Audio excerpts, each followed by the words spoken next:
ராமானுஜதயா பாத்திரம் ஞான வைராகியபூஷணம் ஸ்ரீமத்வேங்கடநாதாரியம் வந்தே வேதாந்ததேசிகம் யோ நித்யமச்யுதபதாம்புஜயுக்மருக்ம வியாமோகதஸ்ததிதராணி திருநாய மேனே அஸ்மத்குரோர்பகவதோஸ்ய தயைகசிந்தோः ராமானுஜஸ்ய சரணௌ சரணம் பிரபத்யே.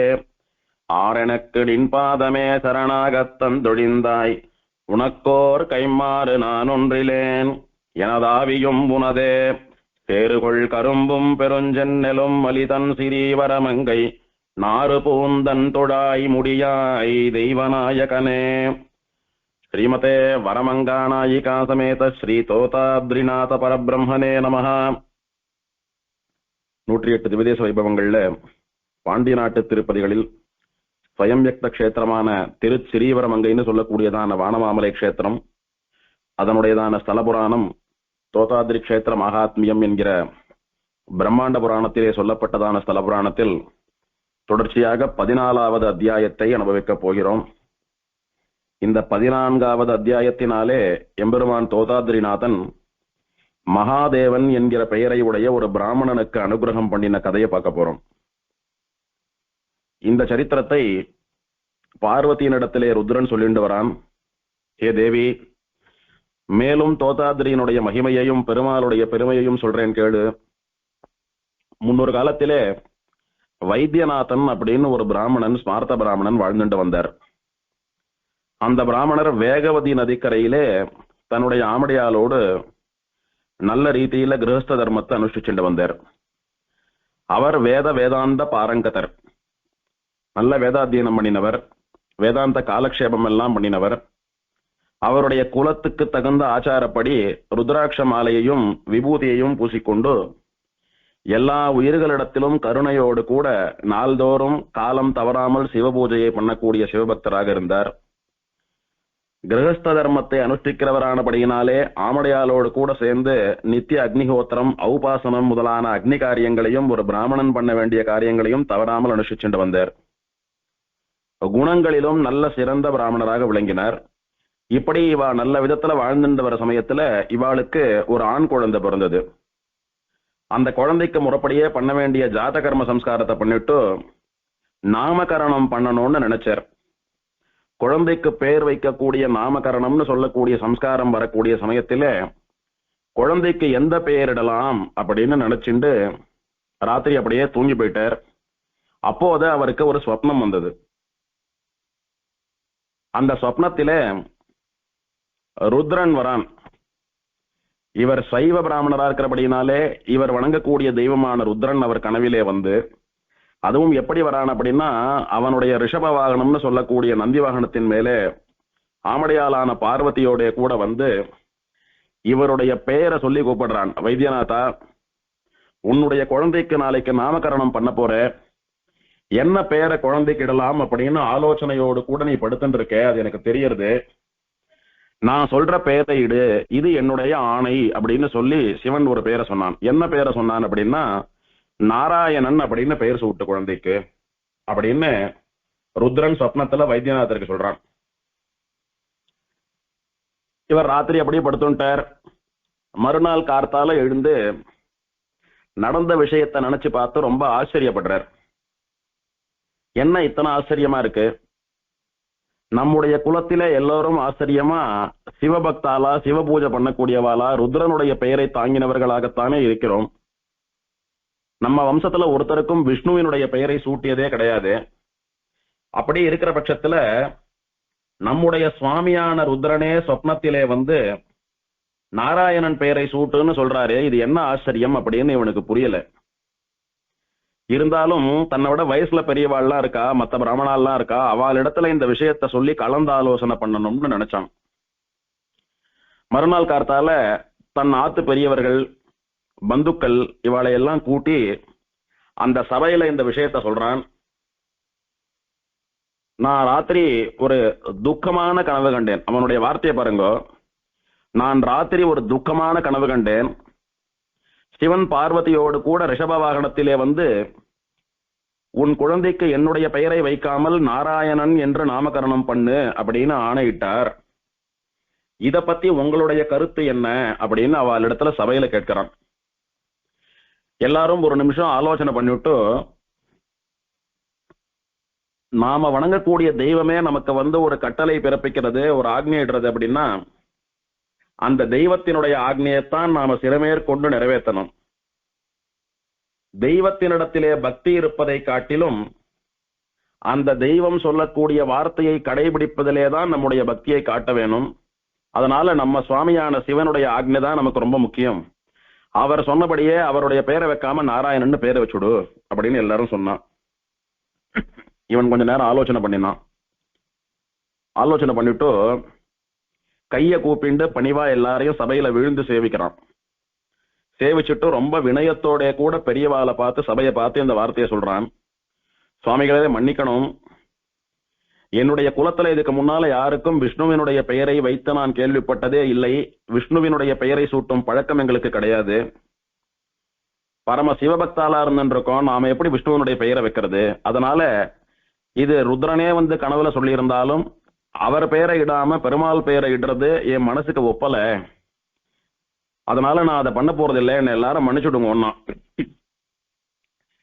இவன் இவ்வளவு வியப்பா இவ்வளவு வினயமா சொல்றதை பார்த்துட்டு அவ ஒன்னும் பதில் பேச முடியாம, சரி நாம என்ன சொல்ல முடியும், அவன் குழந்தைக்கு அவன் பெயரிடுறான்னு பேசாம இருந்துட்டா.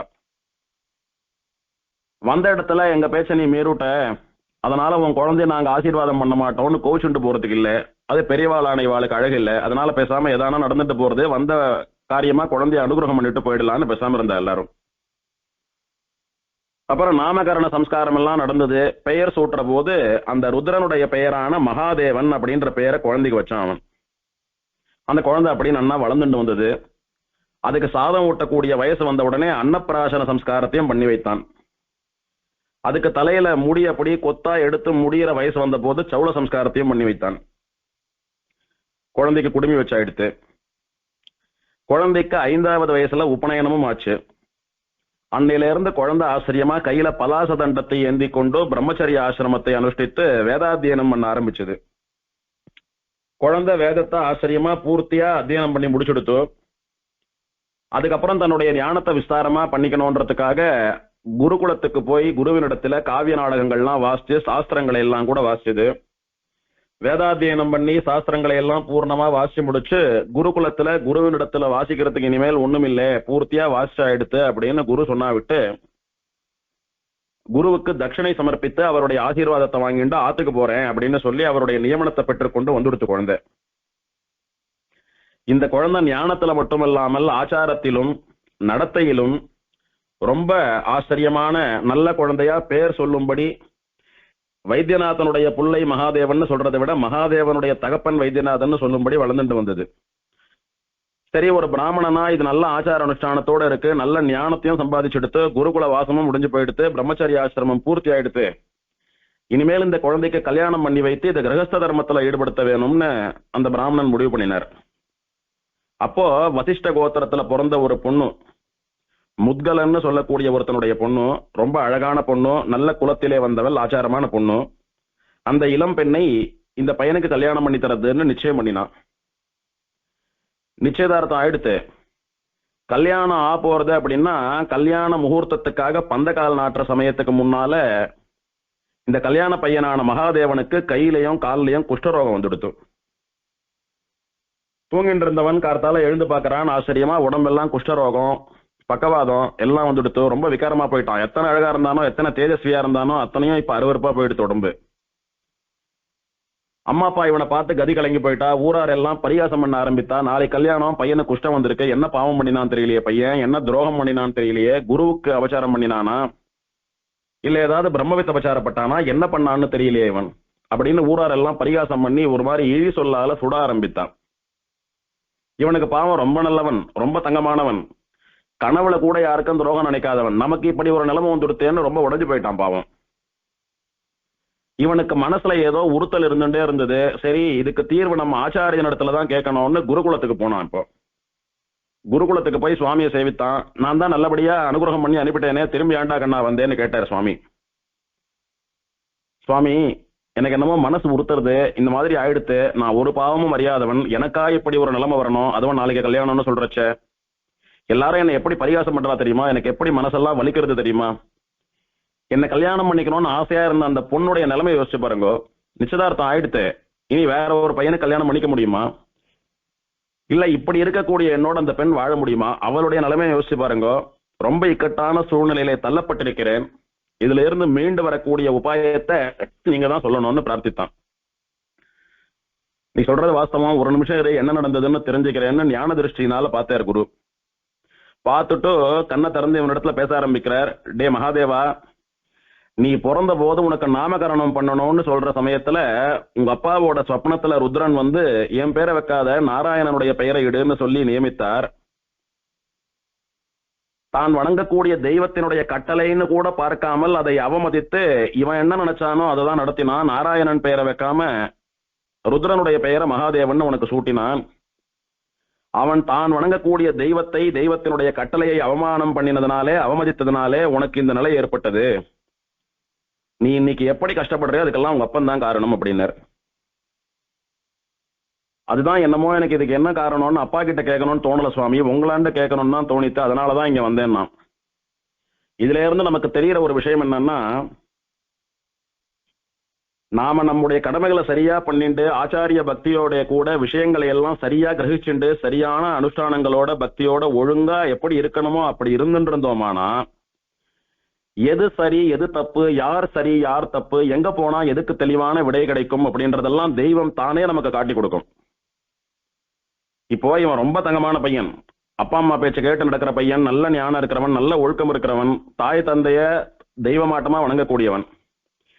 திடீர்னு இந்த மாதிரி ஒரு நிலைமை வந்து கொடுத்தோம்னா, அப்பா எனக்கு ஏன் இந்த நிலைமை வந்தது, அம்மா எனக்கு ஏன் இந்த நிலைமை வந்ததுன்னு தாயார் தோப்பனார் இடத்துல கேட்பாளா? முதல்ல ஆத்துலயே இருக்கா, ஒரே ஆத்துல இருக்கா, அவள் இடத்துல கேட்பாளா?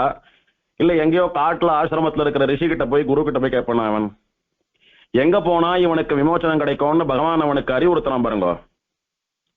அதே மாதிரி எனக்கு எதை பிடிக்குமோ அதை பண்றதுதான் எனக்கு சந்தோஷம் அப்படின்னு நினைக்கிறது சுயநலம். அது என் சுவாமிக்கு எது பிடிக்குமோ அதுதான் நான் பண்ணணும். அப்போதான் நான் ஒருத்தரை சுவாமின்னு கூப்பிடுறதுல, நான் தாசன் அடிமை அப்படின்னு நினைக்கிறதுல அர்த்தம் உண்டு. அடிமை அப்படின்னா ஒருத்தருக்கு நான் கீழ்பட்டவன், அவர் என்ன சொல்றாரோ அதை நான் கேட்கணும். உட்காரனா உட்காரணும், எழுந்துருன்னா எழுந்துக்கணும். நான் ஒருத்தரை சுவாமின்னு கூப்பிடுறேன்னா நான் அவருடைய சொத்து, அவர் என்ன நினைச்சா என்ன வேணாலும் பண்ணலாம். இப்ப நம்ம சொத்தை நாம விற்கிறோமோ, தானம் பண்றோமோ, செலவழிக்கிறோமோ, அப்படியே வச்சுட்டு இருக்கோமோ, நம்ம இஷ்டம் தானே, சொத்து பேசாம தானே இருக்கு. அந்த மாதிரி நாம ஒருத்தரை சுவாமின்னு கூட்டா அவர் நம்மளை என்ன வேணாலும் பண்ணலாம், நம்ம பேசாம இருக்கணும். அது நமக்கு ஸ்வரூபம். அதனால ஆச்சாரியனிட்ட வழக்காக இருக்க வேணும், தெய்வமிட்ட வழக்கா இருக்கணும். இவா பரம்பரையா சிவபூஜை பண்றவா அப்படின்னு சொன்னா சிவனுடைய வாக்களை அதுக்கு விசுவாசம் இருக்கணுமா வேண்டாமா? சிவனே சொல்றான் என் பேரை வைக்காதேன்னு சொன்னான். முதல்ல நாராயணன் பெயரை வையின்னு சொல்லியிருக்கான். இதுக்கும் மேல என் இஷ்டப்படி என் வழக்கப்படிதான் நான் பண்ணுவேன்னு சொன்னால் அதுக்கான பலன்களை அனுபவித்துத்தான் தீர வேண்டும். அந்த தோஷம் இவனுக்கு வந்துடுத்து, இந்த பையனுக்கு வந்துடுத்து. இவன் பாவம் ரொம்ப அவஸ்தப்பட்டு இருக்கான், அவமானப்பட்டு இருக்கான். இதனால நம்முடைய எண்ணத்தை விட நம்ம ஆச்சாரியனோ நம்ம தெய்வமோ நமக்கு என்ன சொல்றதோ அந்த சாஸ்திர வாக்கு தான் முக்கியம். நமக்கு சாஸ்திரம் இப்படிதான் பண்ணணும்னு சொல்லியிருக்கோம், ஆனா அது பண்றதுல நமக்கு உடன்பாடு இருக்காது. உடன்பாடு இருக்கோ இல்லையோ, சாஸ்திரம் இதை இப்படித்தான் பண்ணணும், இப்படி பண்ணாதேன்னு சொல்லிடுத்துன்னா அப்படிதான் பண்ணணும், வேற வழி இல்லை. அப்படி நம்ம சௌகரியத்துக்கு வளர்ச்சிண்டோமானால் இந்த மாதிரி அபபலன்கள் எல்லாம் ஏற்படும் அப்படின்றதுக்கு உதாரணங்கள் இதெல்லாம். புராண இத்தியாசங்கள்லாம் கதை சொல்றதுன்னா டைம் பாஸ்க்காக சொல்றது இல்லை, அதுல தர்ம சூக்ஷ்மங்கள் நிறைய உண்டு. அதனால இப்படி ஒரு சமிக்ஞை நடந்தது இவனுக்கு. அப்பாவிடத்துல கேட்காதே, ஏன்னா அந்த குற்றத்துக்கு உங்க அப்பா தான் காரணம், உன் ஆச்சாரியன் இடத்துல போய் கேளு, அப்பதான் விமோச்சனம் அப்படின்ற மாதிரி பெருமாள் இவனுக்கு தெரியப்படுத்தினான். இவன் போய் கேட்ட உடனே அவர் நடந்த காரணத்தை சொல்லிட்டார். இப்ப புரிஞ்சுட்டான் எதனால அப்பா அம்மா கிட்ட போய் சொல்லாம ஆச்சாரியன் இடத்துல வந்தோன்ற சூக்ஷ்மம் இவனுக்கு புரிஞ்சு போயிடுச்சு இப்போ. ஏன்னா இவன் நல்ல ஞானி. இவன் என்ன பண்ணினா அந்த சுவாமியை சேவித்து, சுவாமி என்ன காரணம்னு சொல்லிட்டீங்கோ, அதுல இருந்து நான் மீளக்கூடியதான உபாயத்தையும் நீங்களே சொல்லணும் அப்படின்னு அவரை பிரார்த்தித்தான். அவர் சொன்னார், திராவிட தேசம், தமிழ் பேசக்கூடிய தேசத்திலே பாண்டிய நாடு இருக்கு. பாண்டிய நாட்டுல ஒரு புனிதமான க்ஷேத்திரம் இருக்கிறது, ஸ்ரீவல்லி மங்கை அப்படின்னு அந்த க்ஷேத்திரத்துக்கு பேரு. அங்கே சேற்று தாமரைன்னு சொல்லக்கூடிய தீர்த்தம் இருக்கிறது, பரம பவித்திரமான தீர்த்தம் அது. நீ உடனே அந்த ஸ்ரீவள்ளி மங்கை திவதேசத்திற்கு போய் அந்த சேற்று தாமரை தீர்த்தத்திலே தீர்த்தாமாடி அங்க இருக்கக்கூடிய விஷ்ணுமூர்த்தியை வழிபட்டு அவனுடைய பிரசாதமா கோவில்ல கொடுக்கக்கூடிய அவனுக்கு அபிஷேகம் பண்ணின தைலத்தை உபயோகப்படுத்தினால் உன்னுடைய நோய் நீங்கும். இப்பவே இங்க இருந்து புறப்படு, அந்த கஷேத்திரத்துல போய் ஒரு மண்டலம் 48 நாள் வாசம் பண்ணு. தினம் சேற்று தாமரையில 3 காலம் தீர்த்தாமாடி சந்தியாவந்தனம், மாத்தியானிக்கம், சாய சந்தியாவந்தனத்தெல்லாம் பண்ணு. சேற்று தாமரை கரையில உனக்கு உபதேசமாக இருக்கிற மந்திரங்களை எல்லாம் ஜபம் பண்ணு. தினம் அந்த பெருமாளை போய் கர்ப்ப கிரகத்துல சேவி. தினம் பெருமாளுக்கு அங்க தைல காப்புல திருமஞ்சனம் நடக்கும், அந்த எண்ணெயை பிரசாதமா கொடுப்பா, அதை வாங்கி சாப்பிடு, உடம்புல பூசிக்கோ. அந்த பெருமாளுக்கு அம்சம் பண்ணி என்ன பிரசாதம்னு கோவில்ல கொடுக்கறாலோ, பொங்கலோ, தொத்தியோன்னமோ, புளியோரையோ அதை மட்டும் சாப்பிட்டு வா, வேற ஒன்னும் சாப்பிடாத. இப்படி நீ பண்ணினியானா ஒரு மண்டலத்துல அப்படியே உன்னுடைய குஷ்டரோகம் எல்லாம் கிரகணம் விடுறாப்புல விட்டுடும். உனக்கே ஆச்சரியமா இருக்கும். இது தவிர உன்னுடைய துயர் போகக்கூடிய வழி வேறு இல்லை, இப்போதே செல்வாயாகன்னு அனுகிரகிச்சார் அவனை. உடனே அப்படியே பண்றேன்னு ஆத்துக்கு வந்து அம்மா அப்பா வேண்ட சொல்லி ஆசீர்வாதம் வாங்கிட்டு நடந்த விஷயத்தை எல்லாம் சொன்னான். அப்பனுக்கு அப்படியே வயிற்ற கலக்கிறது, கதி கலங்கி போயிடுத்து.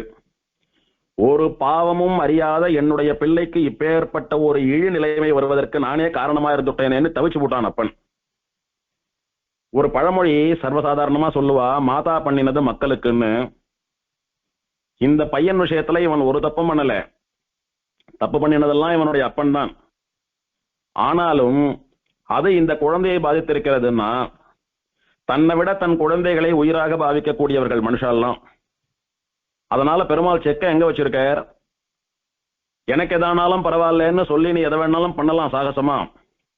ஆனா நீ உன் உயிருக்கு சமானமா நினைக்கக்கூடிய உன் குழந்தைகளுக்கு ஏதான ஒரு பிரச்சனை அப்படின்னு சொன்னாலாவது நீ தர்மத்துக்கு பயந்துண்டு ஒழுங்கா இருப்பியன்னு சொல்லி பெருமாள் அங்க வச்சிருக்காரு. அவன் அப்பவே சிவன் சொன்னதை கேட்டு நாராயணன் பேரை வச்சுட்டு போனான். அவன் வணங்கக்கூடிய தெய்வத்தையும் மதித்ததாக, அவன் வணங்கக்கூடிய தெய்வத்தினுடைய வார்த்தையும் மதித்ததாக, எல்லோருக்கும் சுவாமியா இருக்கக்கூடிய ஸ்ரீமன் நாராயணனுக்கும் கட்டுப்பட்டதா, அவனையும் கொண்டாடினதா. குழந்தைய கூப்பிடுறச்செல்லாம் நாராயணா நாராயணான்னு கூட்டா பெரியாழ்வார் சொல்றது போல நாரணன் தம் அன்னை நரகம் புகால். நாராயணன் பெயர் வச்ச குழந்தையனோட அம்மாவோ அப்பாவோ அந்த குழந்தை யாரெல்லாம் வாயார நாராயணா நாராயணான்னு கூப்பிடுறாளோ அவளுக்கெல்லாம் நரகம் கிடையாதுன்னு சொன்னார். அந்த மாதிரி எவ்வளவோ நடந்திருக்கும். இப்ப ருத்ரனை அவமதிச்சுட்டான், ருத்ரனுடைய ஆக்னியை அவமதிச்சுட்டான். பெருமாள் பேரை வைக்க சொன்னான், பெருமாள் பேரை அவமதிச்சுட்டான். லட்சம் முறை கோடி முறை பெருமாள் பேரை சொல்லி தன் குழந்தையை கூப்பிடக்கூடியதான பாக்கியத்தை இழந்துட்டான். இவன் தன் குழந்தைய நினைச்சுட்டு நாராயணான்னு சொன்னாலும் அது பகவானை போய் சேருகிறது. பகவானுடைய பேரை சொன்னதாவே திக்பாலகால்லாம் கணக்கு எழுதிக்கிறா. அதனால இவன் பாவம் போறது, இவன் நல்ல கதிக்கு போகக்கூடிய வழி ஏற்படுறது, இது எல்லாத்தையும் மொத்தமா இழந்துடுத்து. அந்த பாவம் எல்லாம் இந்த குழந்தைக்கு வந்துடுத்து. இப்படி ஒரு நிலைமைக்கு, அதுவும் வேத வேதாந்தம் எல்லாம் படிச்சு சாஸ்திரம் எல்லாம் தெரிஞ்சோ இந்த தப்பு பண்ணிட்டேனேன்னு அப்ப உணர்றான். அப்ப உணர்ந்து என்ன பிரயோஜனம்? சரின்னு ஆச்சாரியன் சொன்னபடி அப்பா அம்மா இடத்துல அனுமதி வாங்கிட்டு இந்த குழந்தை வானமாமலைக்கு போச்சு.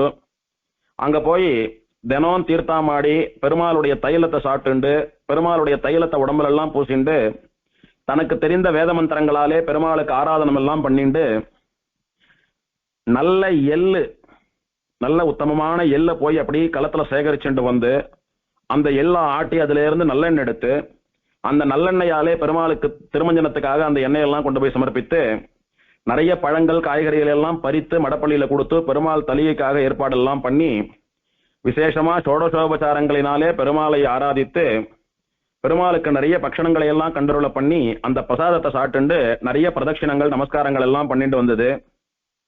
நிறைய பிராமணாளுக்கு ததியாராதனம்னு சொல்லக்கூடிய பிராமண போஜனத்தையும் இந்த பையன் பண்ணி வச்சது அந்த ஊர்ல. இப்படி தினந்தோறும் பெருமாளுடைய பிரசாதத்தை சாப்பிட்டு பெருமாளுக்கு கண்டருள பண்ணின ததியாராதன பலகாரங்களை எல்லாம் பிராமணா சாட்டா விட்டு அவ அனுமதியை வாங்கிட்டு அவ சாட்ட சேஷம் அவளுடைய மிச்சத்தை சாப்பிட்டு கோபதாபங்கள் இல்லாம ஆசாபாசங்கள் இல்லாம நல்ல கட்டாந்தரையில படுத்து முழு பிரம்மச்சரிய விரதத்தை 48 நாள் கடைபிடிச்சது குழந்தை. ராத்திரி தினமும் படுத்துக்கிறச்ச பெருமாள் கிட்ட பிரார்த்திச்சுக்கும், எம்பெருமானே தோதாதிரிநாதா, நான் உன்னுடைய திருவடிவாரத்துல உன் கோவில்ல படுத்துட்டு இருக்கேன். உன்னுடைய அனுகிரகத்தினால எங்க அப்பா பண்ண பெரும் குற்றத்தை மன்னிச்சுடு. அந்த பாவம் என்னை நோயாக தாக்கி இருக்கிறதே, அந்த நோயையும் போக்கிடு. எதை பண்ணாததுனால இந்த நோய் எனக்கு வந்ததோ அதை பண்ணுவதற்கு எனக்கு அனுகிரகம் பண்ணு. அதாவது உன் அனுகிரகத்தினாலே நான் உன் பேரை சூட்டிக்கணும். எனக்கு இந்த மகாதேவன்ற பேரெல்லாம் வேணாம். எங்க சுவாமி சொன்னது போல உன்னுடைய பெயரான நாராயணன்னே வச்சுக்கிறேன் பேரை, அதுக்கு நீ அனுகிரகம் பண்ணும். எனக்கு இந்த சிவ சின்னங்கள் எல்லாம் வேண்டாம்.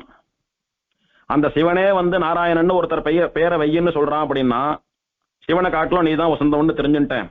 அதனால உன்னுடைய சின்னங்களை நான் தரிக்க வேணும். திருமண் காப்பு சங்கு சக்கரங்களை எல்லாம் தரிக்க வேணும். அதுக்கெல்லாம் நீ தான் அனுகிரகம் பண்ணணும். அதுக்கெல்லாம் முதல்ல என் உடம்புல இருந்து இந்த குஷ்டரோகம்னு சொல்லக்கூடிய கொடிய நோய் என்னை விட்டு ஒழியணும், நீ தான் அனுகிரகம் பண்ணணும்னு மனசார பெருமாள் பிரார்த்திச்சுட்டான் குழந்தை. இப்படி தினம் பிரார்த்திச்சுண்டு ஒரு மாசம், ஒரு 48 நாள் ஒரு மண்டலம் விரதம் இருந்தான். 48வது நாள் அவனுடைய நோய் மொத்தம் நீங்கி போய் அவன் சேற்று தாமரையில தீர்த்தாமாடி சாயங்காலம் சந்தியாவந்தனம் பண்றதுக்காக எழுந்து மேல வரச்ச, இதுக்கு முன்னால குஷ்டரோகம் வரத்துக்கு முன்னால அவனுக்கு எவ்வளவு அழகான உடம்பு இருந்ததோ அதை விட பல மடங்கு தேஜஸோடு கூட ஒரு தேவலோகத்து இளைஞனை போலே திவ்யமான சரீரத்தை பெற்று எழுந்து வந்தான். அப்போ அங்க இருக்கிற ஸ்ரீ வைஷ்ணவா பிராமணாலாம் இவனை பார்த்து ஆச்சரியப்படுறா. அப்பேற்பட்ட குஷ்டரோகி குஷ்டம் போனோன்றதுக்காக தான் சங்கல்பம் பண்ணிட்டு ஸ்நானம் எல்லாம் பண்ணா குஷ்டம் போகும்னு எங்களுக்கு தெரியும். ஆனா இப்படி இந்திரநாட்டமா அக்னியாட்டமா ஒரு திவ்ய புருஷனா தேஜஸோடு கூட தேவனா போட்டானே இவன் அப்படின்னு அத்தனை ஆச்சரியப்பட்டான் அவனை பார்த்துட்டு, இங்க இருக்கிற பெருமாளுக்கு தமிழ்ல தெய்வநாயகன்னு பேரு, சம்ஸ்கிருதத்துல தேவநாதன் பேரு, தெய்வங்களுக்கெல்லாம் நாதன். அவனுடைய அனுகிரகத்தினால நீயும் தேவநாட்டமே மாறி போயிட்ட இப்போ. அதனால அவன் பேரை கொண்டு இனிமேல் நாங்க உன்னை தேவநாதான்னே கூப்பிட போறோம் அப்படின்னு சொல்லி அந்த மகாதேவனை தேவநாதன் அப்படின்னு எல்லா ஸ்ரீ வைஷ்ணவாலும் அந்த ஊர்ல கூட்டா.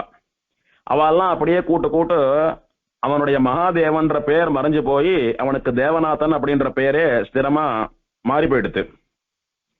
அவன் அந்த ஸ்ரீ வைஷ்ணவாலை எல்லாம் சேவித்து, சுவாமி எனக்கு சிவ சின்னங்களை எல்லாம் தரிச்சுக்கிற ஆசை போயிடுத்து, எனக்கு விஷ்ணுவனுடைய சின்னங்களான திருமண் காப்பு சமாசிரயணம் எல்லாம் பண்ணிக்கணும்னு ஆசையா இருக்கு, அதுக்கு என்ன வழி நடத்துங்கன்னு பிரார்த்தித்தான்.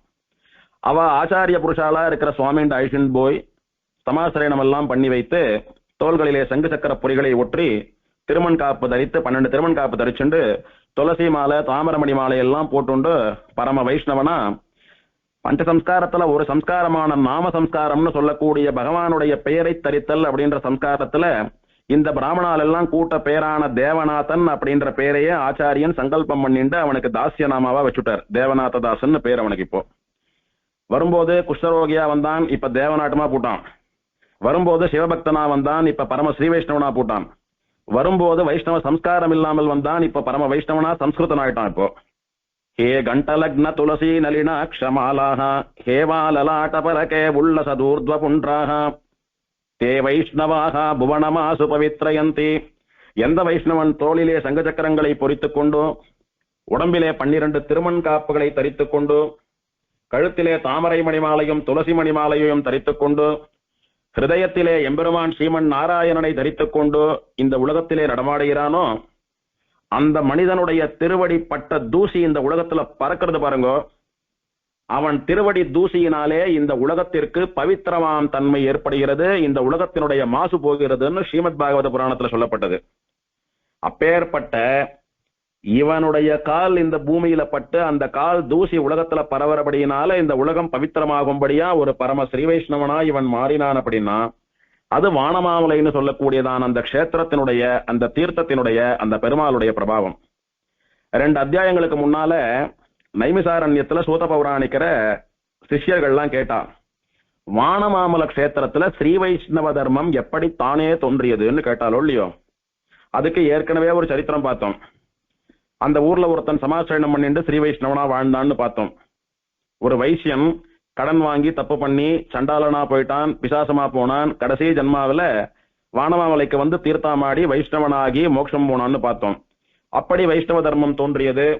அடுத்தபடியா இந்த மகாதேவன் வந்து தேவநாதனா வைஷ்ணவனா மாறி வைகுண்டம் போகக்கூடியதான பாக்கியம் அவனுக்கு கிடைக்கக்கூடிய அளவுக்கு வைஷ்ணவ தர்மம் இப்படி பல படிகளிலே இந்த வானமாமல கஷேத்திரத்துல பரவித்துன்னு புராணம் சொல்லிட்டு வருது. இப்படி வைஷ்ணவனா மாறினதோடு மட்டும் நில்லாமல் ஒரு வைஷ்ணவனுக்கு எது அடையாளம் அப்படின்னா பகவானுக்கும் பாகவதாலுக்கும் கைங்கரியம் பண்ணுவது. அதனால தன்னுடைய குஷ்ட நோயை நீக்கி தனக்கு ஸ்ரீ வைஷ்ணவ ஜன்மாவை கொடுத்து தன்னை தேவநாட்டமா திவ்ய சரீரத்தோட கூட ஆக்கிய பெருமாளிடத்துல அதீத பக்தியோடு கூட அந்த பெருமாளுக்கு கைங்கரியம் பண்ணணும்ன்ற எண்ணத்துல அங்க ஆச்சரியமா பெருமாள் எழுந்தருளி உற்சவம் கண்டருளக்கூடிய நந்தவனங்களை எல்லாம் அமைத்தான். பெருமாளுடைய தலிகைக்கும் திருவாராதனத்துக்கும் தேவையான பழங்கள், காய்கறிகள், புஷ்பங்கள்லாம் வளர்றதுக்காக தோட்டங்களை எல்லாம் அமைத்தான். நிறைய பேர் இடத்துல பணத்தை வசூல் பண்ணி மண்டபம் எல்லாம் கட்டி வைத்தான் பெருமாளுக்கு. கோவில்ல என்னென்ன காரியங்கள்லாம் இருக்கும் அந்த திருப்பணிகளை எல்லாம் பண்ணி வைத்தான். இப்படி பண்ணிட்டு சில காலம், சில வருஷங்கள் வானமாமலையிலேயே ஸ்திரமா வாசம் பண்ணிட்டு பெருமாளை சேவிச்சுட்டு வந்தான். அதுக்கப்புறம் அவனுக்கு நமக்காக காத்துட்டு இருக்கிற அந்த பொண்ணை கல்யாணம் பண்ணிட்டு கிரகஸ்த தர்மத்துல ஈடுபடணும், வயசான தாயார் தோப்பனாரை பார்த்துக்கணும்ன்ற எண்ணம் வந்தது. உடனே பெருமாளை சேவிச்சு பெருமாள் இடத்துல நியமனத்தை வாங்கிட்டு இவன் என்ன கைங்கரியங்கள் அந்த ஊர்ல ஆரம்பிச்சானோ, உத்தியானமோ, நந்தவனமோ, தோட்டமோ, மண்டபமோ, இது எல்லாத்தையும் ஸ்ரத்தையா பெருமாளுடைய காரியத்தை பார்க்கக்கூடியவாள் இடத்துல ஒப்படைச்சிட்டு, இனிமேல் நீங்க பாத்துக்கோங்க, பெருமாள் உங்க கூட இருந்து அனுகிரகம் பண்ணுவார், நான் அப்பப்ப வந்து பாத்துக்கிறேன் அப்படின்னு சொல்லி ஊருக்கு புறப்படலான்னு முடிவு பண்ணினான். எல்லாத்தையும் ஒப்படைச்சிட்டு கடைசியா ஒரு முறை பெருமாளை சேவிச்சுட்டு பெருமாள் கிட்ட அனுமதி கேட்டான். சுவாமி, நான் கிளம்புறேன், அனுகிரகிக்கிறதுன்னா. பெருமாள் இப்ப வாயை திறந்து அவனோட பேச ஆரம்பிக்கிறார். மகனே, நீ உன் ஊருக்கு போய் உனக்கு பார்த்து வச்ச அந்த வசிஷ்ட கோத்திரத்தை சேர்ந்த பொண்ணை கல்யாணம் பண்ணிட்டு நீ ஆச்சரியமா கிரகஸ்த தர்மத்துல ஈடுபட்டு நல்ல குழந்தைகளை எல்லாம் பெறுவாயாக, பெற்றவர்களுக்கெல்லாம் நல்ல சுற்றுச்சூழல் எல்லாம் பண்ணி அவளை பார்த்துக்கோ அப்படின்னு பெருமாள் அனுகிரகம் பண்ணினார். ஆனா நீ உங்க ஆத்து மனுஷா, உங்க ஊர்க்காரா எல்லாம் சிவனை வணங்கக்கூடிய குலத்துல பிறந்தவா, அவளுக்கு நீ இப்படி போய் சங்க சக்கரங்கள் திருமண் காப்போட தேவநாதன் அப்படின்ற பெயரோட பரம ஸ்ரீ வைஷ்ணவனா போய் நின்னா உன்னை எப்படி நடத்துவான்னு தெரியாது. அதனால உன் ஆத்து மனுஷா, உன் ஊர்க்காராளுக்கு மட்டும் உன் உடம்புல இருக்கக்கூடிய திருமண் காப்புகள் எல்லாம் விபூதி பட்டையா தெரியும். உன் கழுத்துல இருக்கக்கூடிய தாமர மாலையும் துளசி மாலையும் அவ கண்ணுக்கு ருத்ராட்சமா தெரியும். நீ தரித்து கொண்டிருக்கிற விஷ்ணு சின்னங்களையே நீ எப்போதும் தரிக்க வேணும், ஒரு நாளும் சிவ சின்னங்களை தரிக்காதே. நீ என்னண்ட வந்து சேர்ற வரைக்கும் உன்னுடைய உடம்புல என்னுடைய சின்னங்கள் தான் இருக்கணும். ஆனால் உன்னை சேர்ந்தவாளுக்கு அவையெல்லாம் பார்க்கறதுக்கு சிவ சின்னங்களா தெரியும். இது என்னுடைய சக்தியினாலே, என்னுடைய மாயத்தினாலே நடக்கக்கூடியதான ஒரு ஆச்சரியம் அப்படின்னு பெருமாள் அசரீரியா பேசினான் அவனோட. இதனால தேவநாதனுக்கு சந்தோஷம். ஏன்னா எது வசந்ததோ அதை பண்ணணும், ருத்ரன் என்ன சொன்னானோ அதை பண்ணணும்னு தெரிஞ்சு பண்ணிவிட்டான். இருந்தாலும் ஊர்வாயை எப்படி அடைக்கிறதுன்னு அதுக்கும் பார்த்தான். அதுக்கும் பெருமாள் ஒரு வழி சொல்லிவிட்டார். இப்போ திருமண் காப்பு, துளசி மாலை, தாமிரமணி மாலை, சங்கு சக்கரங்களோடு கூட ஆத்துக்கு தாயார் தோப்பனாரை விழுந்து சேவித்தான். சேவிச்சுட்டோ அப்பாவின் இடத்துல நடந்த விஷயங்கள் மொத்தத்தையும் சொன்னான். இதெல்லாம் கேட்டுண்ட அப்பன் அவன் அப்படி சேர்த்து கட்டிண்டு, குழந்தை, ஸ்ரீஹரின்னு சொல்லக்கூடிய அந்த வானமாமலை பெருமாள் சொன்னபடி உன் உடம்புல எனக்கு திருமண் காப்பே தெரியல, நீ உடம்பு முழுக்க விபூதி பூசின்னு இருக்கிறாப்புலதான் தெரியறது, கழுத்துல எனக்கு தாமர மாலை துளசி மாலை எல்லாம் தெரியல, நீ ருத்ராட்ச போட்டு இருக்கிறாப்புலதான் எனக்கு தெரியறது, உன் உடம்பெல்லாம் சிவ சின்னங்கள் தான் எனக்கு தெரியறது, ஒரு விஷ்ணு சின்னம் கூட தெரியல அப்படின்னு சொன்னான். உடனே அந்த தேவநாதன் சொன்னான், குழந்தை, அப்பா, சிவபக்தர்களுக்கு அவ கண்ணுக்கு என் உடம்பெல்லாம் சிவ சின்னங்களே இருக்கும், அப்படிதான் அவ கண்ணுக்கு தெரியும் அப்படின்னு தோத்தாதிரிநாதன் அனுகிரகம் பண்ணிருக்கார். இது அவருடைய சக்தியினால நடக்கக்கூடியது அப்படின்னு சொன்னான். உடனே அப்பன் சொன்னான், அதுக்கு விஷ்ணுவினுடைய மாயை ரொம்ப சக்தி வாய்ந்ததுன்னு சொல்லி கேட்டிருக்கேன், அது இவ்வளவு சக்தி வாய்ந்ததுன்னு இப்பதான் பாக்குறேன். எப்படி ஒருத்தன் உடம்புல இருக்கிற சின்னங்கள் கூட இன்னொருத்தனுக்கு வேறவா தெரியும்? அதுவும் விஷ்ணு பக்தாளுக்கெல்லாம் விஷ்ணு சின்னமா தெரியறது, சிவபக்தாளுக்கு சிவ சின்னமா தெரியறதுன்னா அப்பேற்பட்ட மாயா சக்தி அவனுக்கு மட்டுமே உண்டு அப்படின்னு சொல்லி, இவர் எப்படி பார்த்தாலும் நம்ம சுவாமியான ருத்ரனை விட சக்தி வாய்ந்தவரா இருக்காரு, அதனால வெளிப்படையா நானும் இன்னையில இருந்து வைஷ்ணவனா மாறிடுறேன், எனக்கும் இந்த மாதிரி விஷ்ணு சின்னங்களை எல்லாம் தரித்துக்கணும்னு சொல்லி அவனும் பையனோட கூட வானமாமலைக்கு அந்த ஆச்சாரியரை ஆசிரியத்து சிவ சின்னங்களை எல்லாம் துறந்து சேற்று தாமரையில தீர்த்தாமாடி ஆச்சாரியன் மூலமா பஞ்சசம்ஸ்காரம் எல்லாம் பண்ணிட்டு பெருமாளுடைய திருநாமத்தை பூண்டு குடும்பமே வைஷ்ணவாலா மோட்சத்துக்கு அர்ஹாலாயிட்டா. இப்போ தாயார் தோப்பனாருக்கு இவன் உடம்புல இருக்கிற சின்னங்கள்லாம் வைஷ்ணவ சின்னங்களா தெரியுது. அதுவே அந்த மாதிரி ஒரு விசேஷமான அனுகிரகத்தை பெருமாள் பண்ணாமல் அவ கண்ணுக்கு முதல்ல போன போதே வைஷ்ணவ சின்னங்களா தெரிஞ்சிருந்தா ஏதோ வைஷ்ணவெல்லாம் கூட்டி இவனை ஏமாத்தி எத்தியோன்னு பண்ணி அனுப்பி வச்சுட்டா, அவளுக்கு சிவத்வேஷம், அதனால இப்படி பண்ணிவிட்டா அப்படின்னு இதுங்கெல்லாம் புலம்பின்று இருந்திருக்கும். இப்போ அன்னைக்கு ருத்ரன் சொல்லி கேட்காதவன் இன்னைக்கு பகவானுடையதான ஆச்சரிய சக்தியை பார்த்து ஆச்சரியப்பட்டு அப்பேற்பட்ட சக்தி வாய்ந்த தெய்வத்தினுடைய பக்தனா இருக்க விரும்புறேன், நானும் வைஷ்ணவன் ஆறேன்னு சொல்லி இவன் போய் இப்ப வைஷ்ணவனா வந்திருக்கான். இவனுக்கும் மோட்சம். அப்படி அவாலும் தன் திருவடிகளை ஆசிரியத்து மோட்சம் போக வேணும் என்பதற்காக பெருமாள் பண்ணின நாடகம் இது. அப்படி அனுகிரகமாச்சு. குடும்பமே வைஷ்ணவாலா மாறிவிட்டா. மாறிட்டு இப்ப வசிஷ்ட கோத்திரத்தை சேர்ந்த அந்த பொண்ணு பார்த்து வச்சிருந்தாலே, முத்கலனோட பொண்ணு, அந்த பொண்ணோடு கூட ஊரறிய விசேஷமா கல்யாணம் நடந்தது. அதாவது கைசிக புராணத்திலே நம்பாடுவான் பிரம்மராட்சசனிடத்துல 18 விதமான பாவங்களை சொல்லிட்டு வரச்ச,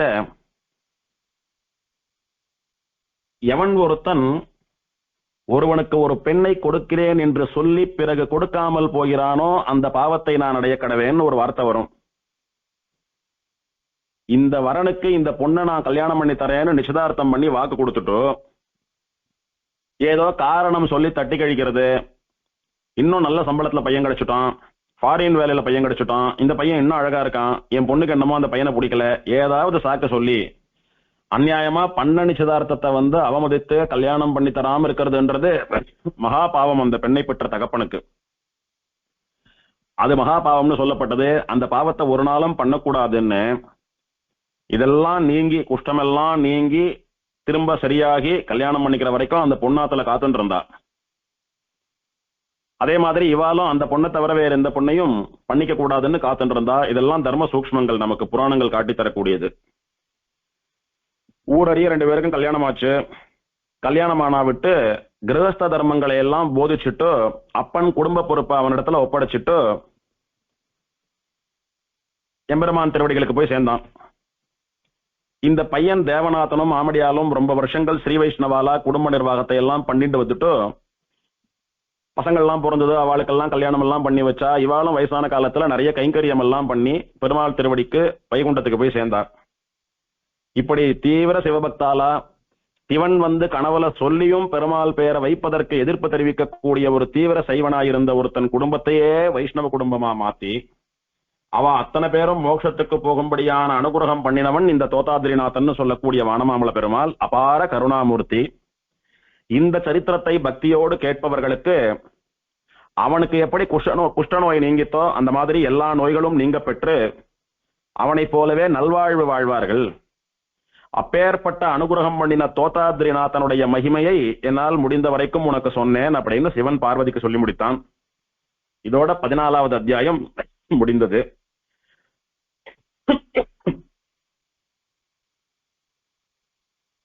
அடுத்தபடியா பிரம்மாண்ட புராணத்திலே வானமாமலை ஸ்தல புராணம் சொல்லப்பட்டதான 15வது அத்தியாயம். வானமாமல ஸ்தல புராணம் மொத்தம் 16 அத்தியாயங்கள்ல சொல்லப்பட்டது, 2 புராணங்கள்ல சொல்லப்பட்டது. பிரம்மாண்ட புராணம் முதல்ல பார்த்துட்டு வரோம். இந்த 15வது அத்தியாயத்தோட பிரம்மாண்ட புராணம் முடிகிறது. அதுக்கு அடுத்தது பிருஹன் நாரசிம்ம புராணம்னு சொல்லக்கூடியதான புராணத்திலே ஒரு அத்தியாயத்தினாலே சொல்லப்பட்டது. அதையும் பார்த்தா ஸ்தல புராணம் முடிகிறது. பிரம்மாண்ட புராணத்தில் 15வது அத்தியாயத்தினாலே சொல்லப்பட்ட விஷயம் பிசாசுகளுக்கு சாபம் நீக்கி பழையபடி அதுகளை பழைய உருவத்தோடு கூட பெருமாள் அனுகிரகம் பண்ணின சரித்திரம் இங்கே பேசப்படுறது.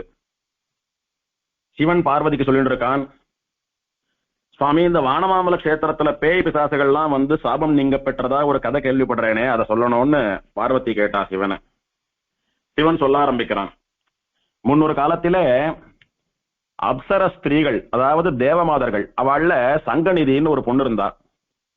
அவளுக்கு கல்யாணமாகி சுஷீலான்னு ஒரு பொண்ணு அவளுக்கு. அவளும் தேவமாது, பேரழகி அம்மாவாட்டமே. அந்த தேவ கன்னிகைக்கு வீணாகானத்துல ரொம்ப அபியாசம். ஆச்சரியமா எந்த விதமான கஷ்டமான கீர்த்தனைகளா இருந்தாலும் சிரமம் இல்லாம நொடியிலே வீணையிலே வாசித்து அசத்தக்கூடியவள். அத்தனை வீணா பயிற்சி உண்டவளுக்கு. அவள் தன் தோழிகளோடு கூட எங்கெல்லாம் ஆசைப்படுறாளோ அங்கெல்லாம் வீணையை மீட்டிண்டு அந்த இசை மழையிலே நனைந்து கொண்டு சங்கீத இன்பத்தை அனுபவிச்சுட்டு வந்தா. இவெல்லாம் ரொம்ப சங்கீத ரசிகளா இருக்கிறபடினால கையில ஒரு வீணை எடுத்துண்டு தோப்பு, துறவு, அருவி, ஆத்தங்கரை அங்க எங்கன்னு போய் உட்கார்ந்து எத்தையாவது சாப்பிட்டுண்டு அப்படியே கச்சேரி பண்ணிட்டு இருப்பா. அந்த மாதிரி சமயத்துல ஒரு வைகாசி மாசத்தில் தன் தோழிகளோடு கூட காவேரியில ஸ்நானம் பண்றதுக்காக காவேரி ஆத்தங்கரைக்கு வந்தா. தீர்த்தாமாடிட்டு நல்ல பட்டு வஸ்திரத்தை, பட்டு புடவை உடுத்தின்ட்டு மஞ்சள் குங்குமம் எல்லாம் அணிந்து தலையில மல்லிகைப்பூ மகிழம்பூ முல்லை புஷ்பங்களால தன்னை அலங்கரித்துக் கொண்டு நிறைய புஷ்பங்களை எல்லாம் பறித்து வைத்துக் கொண்டு அந்த ஆற்றங்கரையிலேயே லட்சுமி நாராயண பூஜை பண்ணினான். லட்சுமி நாராயண பூஜை முடிச்சா விட்டு ஒரு நவரத்ன பீடத்திலே சூரியன், அம்பிகா, விஷ்ணு, கணநாதன், மகேஸ்வரன் சொல்லக்கூடிய 5 பேருக்கும் ஒன்னா பண்ணக்கூடிய பூஜை பஞ்சாயத்தன பூஜைன்னு பேரு. இந்த பஞ்சாயத்தன பூஜை இப்ப அடியன் சொல்றேன், இது புராணம் சொல்லல. இந்த பஞ்சாயத்தன பூஜைன்னு சொல்லக்கூடியது ஸ்மார்த்தா பண்ணக்கூடியது, தெலுங்கு பிராமணா பண்ணக்கூடியது. நம்ம ஸ்ரீ வைஷ்ணவாளுக்கு இதெல்லாம் கிடையாது. இதுல நாம வணங்கக்கூடிய தெய்வம்னு பார்த்தா விஷ்ணுன்னு பெருமாள் மட்டும்தான். மற்றதெல்லாம் தேவதாந்திரங்கள். தேவதாந்திர பஜனமும் வழிபாடும் நமக்கு கிடையாது. தேவதாந்திரங்களை பெருமாளோடு சமானமா பேசுறது நினைக்கிறதும் கூட நமக்கு கிடையாது. அதனால இதெல்லாம் புராணத்துல இருக்கிற விஷயங்கள். அவ தேவ கன்னிகை, அவளுக்கு எல்லாம் பொது, அவ பண்ணினான்னு சொல்லப்படுறதே தவிர இது நமக்கு கிடையாது இதெல்லாம். அப்படின்னு பஞ்சாயத்த பூஜை பண்ணிட்டு ஸ்தோத்திரங்களை எல்லாம் சொல்லிட்டு வீணை வாசிச்சு அந்த தெய்வங்களை எல்லாம் கீர்த்தனையால ஆராதிச்சுட்டு இவளுக்கு தெரிந்த ரீதியில நர்தனம் எல்லாம் பண்ணி அந்த தெய்வங்களை நடனத்தினாலும் ஆராதித்து விசேஷமான பழங்கள் தலிகை எல்லாம் நைவேத்தியம் பண்ணினான். இப்படி அந்த பூஜை பண்ணிட்டு இருக்கிற சமயத்துல அங்கே பிரியம்பதன் அப்படின்னு ஒரு ஆச்சரியமான ஒரு பிராமண பையன், பிரம்மச்சாரி பையன் இவ கண்ணில் பட்டான். அந்த பிரியம்பதனுடைய அப்பாவுக்கு சுகோஷன் அப்படின்னு பேரு. சுகோஷன் அப்படின்னா நல்ல கோஷங்களை உடையவன். அப்படின்னா வேதாந்தங்களை கரைச்சு குடிச்சுட்டு எப்பவும் கணீர்னு தன்னுடைய வெங்கல குரலாலே வேத சப்தத்தையே சொல்லி கொண்டிருப்பவன். அவன் இருக்கிற ஊர்ல எப்ப போனாலும் வேத கோஷம் கேட்டுட்டே இருக்கும். சுகோஷம் அப்படின்னா நல்ல சப்தம். வேதத்தை விட பரம மங்களமான நல்ல சப்தம் என்ன இருக்க முடியும்? அந்த வேத சப்தமானது அவன் வாயிலிருந்து வரபடினால நல்ல சப்தமிடக்கூடியவன் அப்படின்னு பேரே வந்துடுத்து, பட்ட பேர் அவனுக்கு, சுகோஷன் பேரு. அந்த சுவாமி இருக்காரா, ஆச்சரியமா மங்களகரமா வேதங்களை சொல்லி அப்படியே நம்முடைய பாவங்களை எல்லாம் ஓட்டிடுவார் அப்படின்னு அவன் மேல ஒரு பக்தி வர ஆரம்பித்தது. அதனால சுகோஷன் பேரு. அவனுடைய பிள்ளை தான் இந்த பிரியம்பதன் சொல்லக்கூடிய பிராமணன். அவனும் வேதாத்தியனம் பண்ணி உபனிஷத் காலக்ஷேபம் எல்லாம் பண்ணி நித்தியப்படி அனுஷ்டானத்தை எல்லாம் தவறாம பண்ணிட்டு இருக்கிற நல்ல பிராமணன் அவன். இவ பூஜை பண்ணிட்டு இருக்கிற சமயத்துல அவன் மாத்தியான்னிக ஸ்நானம் பண்ணக்கூடிய சமயம் வந்தது. அவன் காவிரிக்கு ஆத்தங்கரைக்கு வந்து சங்கல்பம் பண்ணிட்டு மாத்தியான்னிக ஸ்நானம் பண்ணிட்டு இருக்கான். ஸ்நானம் பண்ணிட்டு நெத்திக்கெல்லாம் இட்டு மாத்தியான்னிக்கம் ஜபம் எல்லாம் பண்ணி ஆத்துக்கு போய் சாப்பிடணும். அந்த சமயத்துல இந்த சங்கநிதின்னு சொல்லக்கூடிய தேவமாதவனுடைய பொண்ணு சுசீலா இருக்கா பாருங்க, அவ பஞ்சாயதன பூஜை பண்ணிட்டு இருந்தவோ நடனம் ஆடுறச்சா திடீர்னு இவனை பார்த்தா அவன் அழகில இவன் மனசை பறி கொடுத்துட்டா.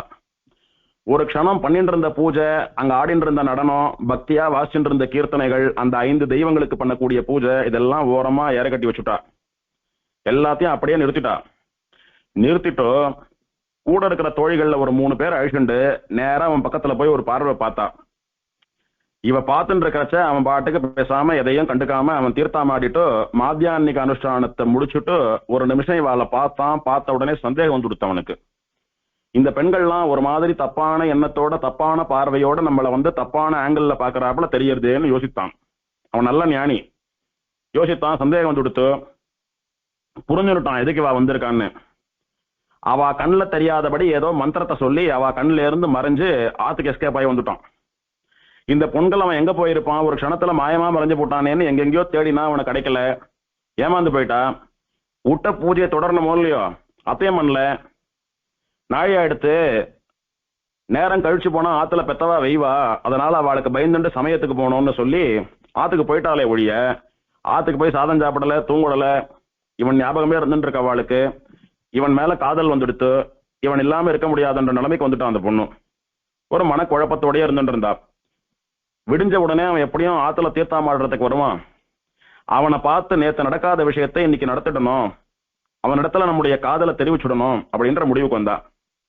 மறுநாள் கார்த்தால சொன்னபடியே அந்த இளைஞன் காவேரிக்கு தீர்த்தாமாடுறதுக்கு வந்தான்.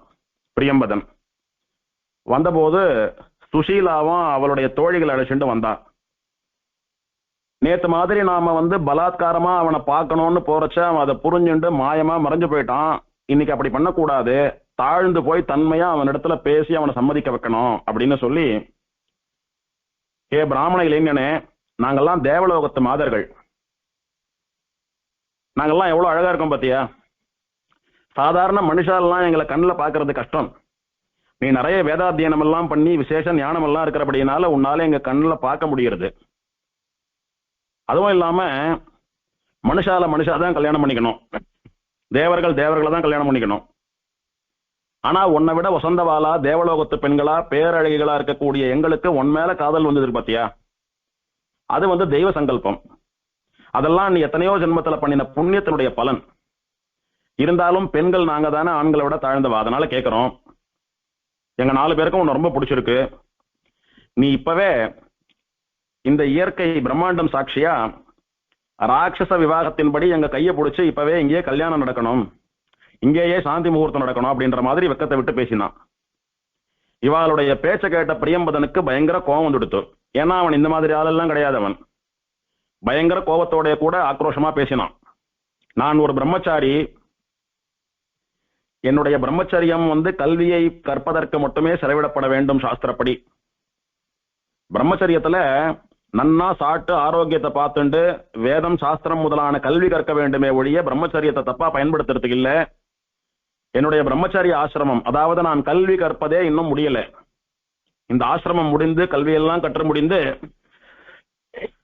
என்னுடைய ஆச்சாரியன் என்ன பரீட்சை பண்ணி பார்த்து நீ எல்லாத்தையும் கத்துனுட்ட, நீ புறப்படு அப்படின்னு அவர் ஆசீர்வாதம் பண்ற சமயத்துல அவருக்கு குருதட்சணை எல்லாம் பண்ணிட்டு அவருடைய அனுமதிகளை பெற்று பித்ரு தேவதைகளை எல்லாம் நான் திருப்தி பண்றதுக்காக கல்யாணம் பண்ணிட்டு குழந்தையெல்லாம் பெத்துட்டு சிரார்த்த கர்மாக்கள்லாம் பண்ணணும். அந்த ஒரு நிலைமை வரைச்ச ஆச்சாரியன் அனுமதி கொடுத்தா, பெத்தவா அனுமதி கொடுத்தா நான் உங்களை கல்யாணம் பண்ணிப்பேன்.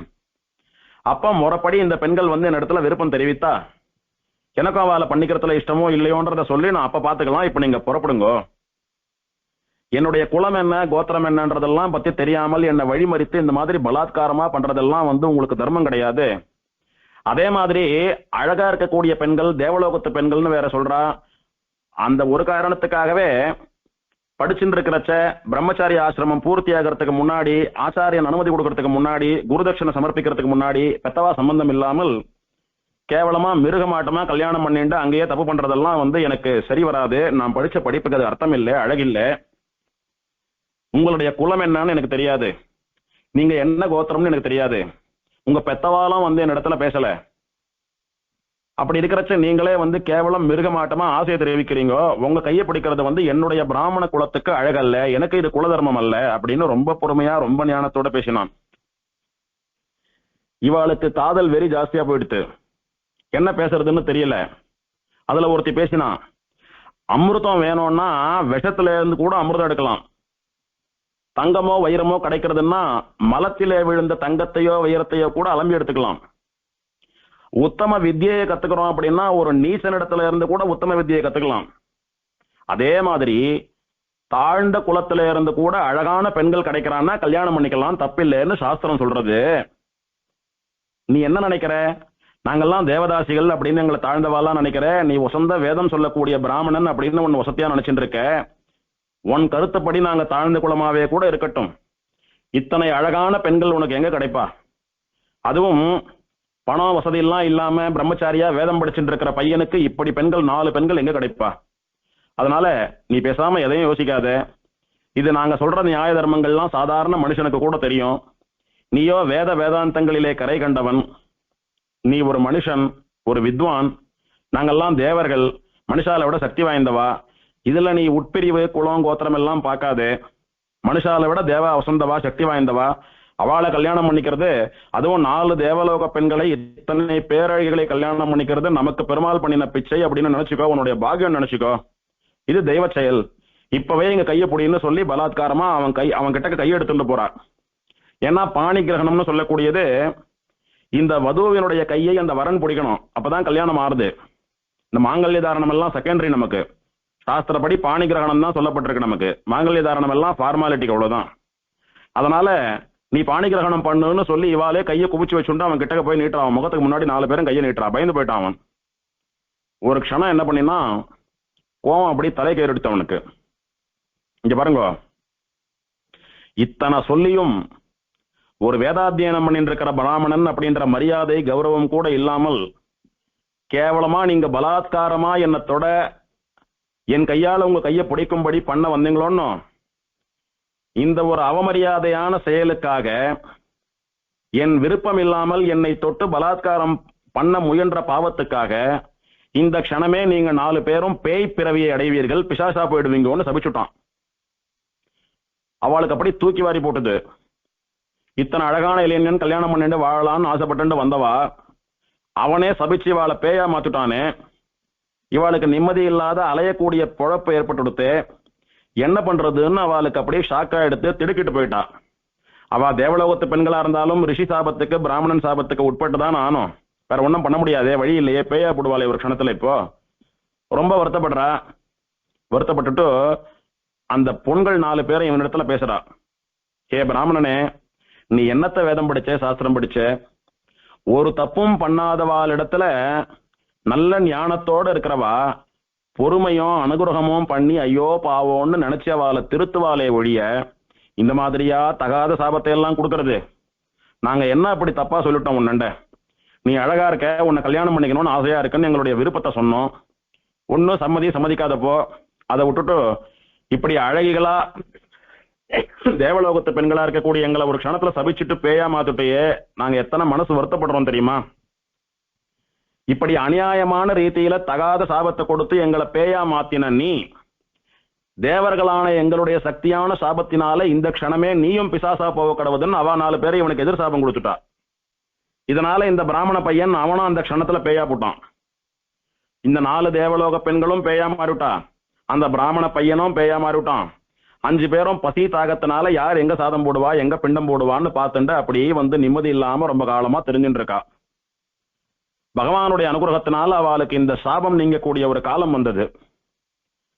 இவ அந்த ஆத்தங்கரையிலேயே பேயா மாதிரி தெரிஞ்சுட்டு இருக்கா. தீர்த்தாமாட போன பையனை வரலையேன்னு தேடிண்டு சுகோஷர் பார்த்தா ஏதோ அழற சத்தம் கேட்டது வானத்துல, சரீரியாட்டமா. அப்பா, நான் தான் உன்னுடைய பிள்ளை பிரியம்பதன். தேவலோகத்து பெண்களுடைய சாபத்தினால நான் பிசாசா போட்டேன், அவளும் பிசாசா இருக்கா. நியாயமா பார்த்தா என் மேலேயும் தப்பில்லை, அவ மேலேயும் தப்பில்லை. அவ ஏதோ அவளுடைய ஆசையை சொன்னா, நான் தகுந்த ரீதியில் அவளை கையாண்டிருக்கலாம், கோவத்துல சாபம் கொடுத்துட்டேன். அவளும் பதிலுக்கு கோவத்துல சாபம் கொடுத்துட்டா. இப்ப நாங்கெல்லாம் பேயா இருந்துட்டு இருக்கோம், நீங்க தான் ஒரு நல்ல வழி சொல்லி எங்களை காப்பாற்றணும்னு அழுதான் அந்த பிரியம்பதன்னு சொல்லக்கூடிய பிசாசு. நான் சாதாரண பிராமணனாச்சே, என்னால எப்படி உங்களை காப்பாற்ற முடியும்? பகவானுடைய சங்கல்பத்தினால யாரான மகான்கள் வந்தா உங்களை காப்பாற்றக்கூடியதான வழி கிடைக்கும். அதனால கொஞ்சம் பொறுமையா இருங்கன்னு சொல்லிட்டு அவர் ஆத்துக்கு போனார். அவர் அப்படி திரும்புறார். அந்த சமயத்துல அங்க வேத நிதின்னு சொல்லக்கூடிய ஆச்சரியமான ஒரு பிராமண ரிஷி வர்றாரு. அங்க அந்த வைகாசி மாசத்திலே காவேரியில தீர்த்தாமாடி அனுஷ்டானம் பண்ணிட்டு இருக்காரு. யாரோ பெரிய ரிஷி வந்திருக்காரு அப்படின்னு கேள்விப்பட்ட உடனே அவர்கிட்ட போனா நம்ம குழந்தைகளுக்கு சாப விமோசனம் கிடைக்கும்னு இந்த பிரியம்பதனுடைய அப்பா சுகோஷர் அவரை சேவிக்கிறார். சேவிச்சுட்டு, சுவாமி, நான் மாத்தியானிக ஸ்நானம் பண்ணி அனுஷ்டானம் பண்றதுக்காக வந்தேன். என்னுடைய பையனுக்கு இப்படி பிசாச ஜென்மம் ஏற்பட்டிருக்கிறது. அவனால 4 தேவலோக மாதுக்களுக்கும் பிசாச ஜென்மம் ஏற்பட்டிருக்கிறது. அவளுடைய பேய் ஜென்மா போய் அவ பழையபடி மாறக்கூடியதான அனுகிரகத்தை நீங்க பண்ணணும் அப்படின்னு பிரார்த்திச்சுண்டார். இந்த வேத நிதின்னு சொல்லக்கூடிய பிராமண ரிஷி முக்காலும் உணர்ந்தவர். ஒரு க்ஷணம் நடந்த விஷயத்தை எல்லாம் அப்படியே தன்னுடைய திவ்ய திருஷ்டியினால யோசிச்சு பார்த்துட்டு சுகோஷரை பார்த்து சிரிச்சுட்டே சொல்றார், பிராமணோத்தமரே, இதுல யார் பேர்லயும் தப்பு இல்லை. அவ வயசாவ ஆசைப்பட்டுட்டா. இவனுடைய நிஷ்டையை சொன்னான். அவ கொஞ்சம் பொறுமையா இருந்திருக்கலாம், அல்லது இவனாவது பொறுமையா இருந்திருக்கலாம். நடந்ததெல்லாம் பேசி பிரயோஜனம் இல்லை. இவ எல்லாருடைய பாவத்தை போக்குறதுக்கு ஒரு வழி இருக்கு. பாண்டிய நாட்டுல தோத்தாத்ரின்னு ஒரு க்ஷேத்திரம் இருக்கு, புண்ணிய கஷேத்திரம். அங்கே பங்கேருக தீர்த்தம் அப்படின்னு சேற்று தாமரைன்னு ஒரு புஷ்கரணி இருக்கு. அதுல தீர்த்தாமாடக்கூடிய மனுஷன் எல்லா பாவங்களிலிருந்தும் விடுபடுவான், எல்லா சாபங்களிலிருந்தும் விடுபடுவான். உடனே அங்க போய் அங்க இருக்கக்கூடிய தேவதேவனான தோத்தாத்ரிநாதனை சேவித்து அவனுடைய அனுகிரகத்தினால இவாளுக்கு இந்த சாபம் நீங்கும்படியா நான் வழி சொல்றேன்னு சொன்னார். சொல்லிட்டு, இவா மட்டும் இல்ல, எந்த மனுஷனா இருந்தாலும் தோத்தாத்ரி கஷேத்திரத்துக்கு போய் அந்த சேற்று தாமர புஷ்கரணியில தீர்த்தாமாடினா அவனுடைய பாவங்கள் நோய்கள்லாம் நீங்கிறது. குறிப்பா மாக மாசம்னு சொல்லக்கூடிய மாசி மாசத்துல அந்த புஷ்கரணியில தீர்த்தாமாடுறது ரொம்ப விசேஷம். அதன்படி உன்னுடைய பிள்ளையான இந்த பிரியம்பதன், அவனாலே சபிக்கப்பட்ட இந்த 4 பேர், இவன் 5 பேரும் இப்போவே வானமாமல கஷேத்திரத்துக்கு போய் மாக மாசம் வரும் வரைக்கும் காத்துட்டு இருந்து சங்கல்பம் பண்ணிட்டு மாகஸ்நானத்தை வானமாமல சேற்று தாமர புஷ்கரணியில பண்ணணும். விசேஷமா உன்னுடைய பிள்ளை பிராமண பையனா இருக்கிறபடினால, அவன் வேதாத்தியனம் பண்ணினவனானபடினாலே சந்தியாவந்தனம் ஜபம் எல்லாம் பண்ணிட்டு பிரம்ம யக்ஞம்னு சொல்லக்கூடிய வேதம் சொல்லக்கூடிய சம்ஸ்காரத்தையும் அந்த வானமாமல சேற்று புஷ்கரணி கரையிலிருந்து பண்ணணும். பண்ணிட்டு வேத வித்துக்களா வேதம் சொல்லி பெருமாள் ஆராதனம் பண்ணக்கூடிய ஸ்ரீ வைஷ்ணவ பிராமணாளுக்கு நிறைய தானம் பண்ணணும். பண்ணிட்டு அந்த பெருமாள் இடத்துல பக்தியோடு கூட அவனை சேவித்து பிரதட்சிணம் பண்றது, நமஸ்காரம் பண்றது, பூஜைகள் எல்லாம் பண்றதுன்னு எல்லாத்தையும் பண்ணணும். பண்ணிட்டு நல்ல நல்லெண்ணெயை கொண்டு பெருமாளுக்கு திருமஞ்சனம் பண்ணி வைத்து அந்த அபிஷேக தீர்த்தத்தோடு கூட பகவானுடைய பிரசாதத்தையும் சாப்பிட்டு வந்தா ஒருத்தனுக்கு நோய் தெளியும். ஆனா இப்ப உன்னுடைய பையனும் பிசாச ஜென்மத்துல உடம்பு இல்லாம சுத்தின்னு இருக்கான் பாவம். அவனால இதெல்லாம் பண்ண முடியாது. அவனுக்காக நீ போய் இதெல்லாம் பண்ணு. பண்ணிட்டு அந்த பிசாசினுடைய தலையில சேற்று தாமர புஷ்கரணி தீர்த்தத்தையும் பெருமாளுக்கு திருமஞ்சனம் பண்ணின தைல தீர்த்தத்தையும் தெளி. பகவான் கண்டருள பண்ணின பிரசாதத்தை அந்த பிசாசுகள் மேல இறைச்சி விடு. அதுவே அவளுடைய சாபத்தை நீக்கி வைக்கும்னு வழி சொன்னார். சரி சுவாமி, இந்த பிசாசங்களை எல்லாம் எப்படி நான் வானமாமலை கழிச்சுட்டு போறதுன்னு கேட்டார் அவர். நீயும் உன்னுடைய ஆமடியாலும் முறைப்படி நடந்து வானமாமலைக்கு பாத யாத்திரையா போய் சேருங்கோ.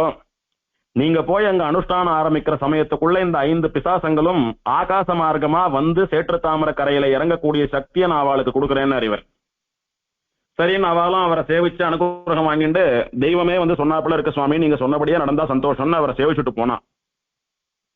போய் அவ சேர்ந்தா, சேற்று தாமர புஷ்கரணியில போய் சேர்ந்தா. நாளைக்கு மாசி மாசம் பிறக்கிறது, இன்னைக்கு சித்தமா இருந்தா. அந்த சமயம் பார்த்து ஆகாச மார்க்கத்துல இந்த பிசாசுகள் வந்து ஓன்னு அழுதுது. இந்த அழற சத்தத்தை கேட்டு பிசாசுகள்லாம் வந்துடுத்துன்னு அந்த பிராமணன் தெரிஞ்சுட்டான். இங்கே காத்துருங்கோ, நாளைக்கு கார்த்தால பிரம்ம முகூர்த்தம் ஆனா விட்டு அனுஷ்டானத்தை ஆரம்பிக்கலாம், நாளைக்குதான் மாசம் பிறக்கிறதுன்னு சொன்னான். மறுநாள் மாசம் பிறக்கிற அன்னைக்கு ஆரம்பித்த அந்த மாசம் முழுக்க அந்த ரிஷி சொன்னபடி, வேத நிதினு சொல்லக்கூடிய அந்த பிராமண ரிஷி சொன்னபடி எல்லா அனுஷ்டானங்களையும் பண்ணிட்டு பெருமாளுக்கு திருமஞ்சனம், திருவாராதனம், பிராமணாளுக்கு ததியாராதனம், வேதாத்தியனம் பண்ணின பிராமணாளுக்கு சம்பாவனை எல்லாம் பண்ணிட்டு விசேஷமா எல்லா தான தர்மங்களையும் பண்ணிட்டு இருந்தான். பண்ணிட்டு ஒரு நாளும் தீர்த்தம் ஆடிட்டு அந்த சேற்று தாமர தீர்த்தத்தை எடுத்து அந்த பிசாசங்கள் எங்க வந்து அழறதோ அந்த திசையை நோக்கி அப்படியே காத்துல தெளிப்பான். அந்த பிசாசங்கள் இவன் கண்ணுக்கு தெரியாது. ஆனா அது உருவம் இல்லாம சுத்தின்னு இருக்கிறது. அது அழற திசையில தெளிக்கிறச்ச அது மேல படும். அது அதே மாதிரி பெருமாளுக்கு திருமஞ்சனம் பண்ண திருமஞ்சன தைலத்தை கொண்டாந்து நான் கொடுக்குறேன், நீங்க வாங்கி சாப்பிடுங்கன்னு அப்படியே கீழே விடுவான். அது கீழே விடாமல் அதுகள் கையில வாங்கி சாப்பிட்றோம் வயிற்றுக்கு. அதே மாதிரி பெருமாள் கண்டருள்ள பண்ணின பிரசாதத்தை கொண்டாந்து அந்த சேற்று தாமரை கரையில ஒரு இலையை வச்சுடுவோம், அதுங்க எடுத்து சாப்பிட்றோம். இப்படியே ஒரு மாசம் போச்சு. மாக மாசம் முடிந்து அடுத்த மாசம் பிறக்கிற அந்த சமயத்துல விசேஷமா பெருமாள் கருட வாகனத்துல வந்து சேவை சாதிக்கிறார். கருட வாகனத்துல வந்து சேவை சாதித்து அந்த பிசாசங்களுக்கெல்லாம் அனுகிரகம் பண்றார். இந்த தீர்த்தத்தினுடைய மகிமையினாலே, இந்த க்ஷேத்திரத்தினுடைய என்னுடைய பெருமையினாலே விசேஷமா உங்களுக்கெல்லாம் சாப விமோசனம் கிடைக்கும், இப்போதே உங்களுடைய பிசாசு ஜன்மம் நீங்க கடவுது அப்படின்னு பெருமாள் அனுகிரகம் பண்றார். பண்ணிட்டும் மறைஞ்சுடுறார். அப்போ அந்த சமயத்துக்கு இந்த வேத நிதினு சொல்லக்கூடிய ரிஷி அங்க வந்து சேர்ந்து கருட வாகனனா வந்து உங்களுக்கு சேவை கொடுத்த பெருமாளுக்கு விசேஷமா நீங்க கருட சேவை உற்சவம் பண்ணி வைங்கோ, சங்க தீர்த்தத்தால பெருமாளுக்கு அபிஷேகம் பண்ணி வைங்கோ. அதாவது சங்கம் இருக்கு பாருங்கோ, அந்த சங்கத்துல ஜலத்தை ரொப்பி ஆகம ரீதியில பிரதிஷ்டை எல்லாம் பண்ணி அந்த மந்திர ஜலத்தை கொண்டு பெருமாளுக்கு திருமஞ்சனம் பண்றது, அதுக்கு சங்காபிஷேகம், சங்க தீர்த்த அபிஷேகம்னு பேர் இருக்கு. அது விசேஷமா ஆகம ரீதியில பண்ணக்கூடிய அபிஷேகம்.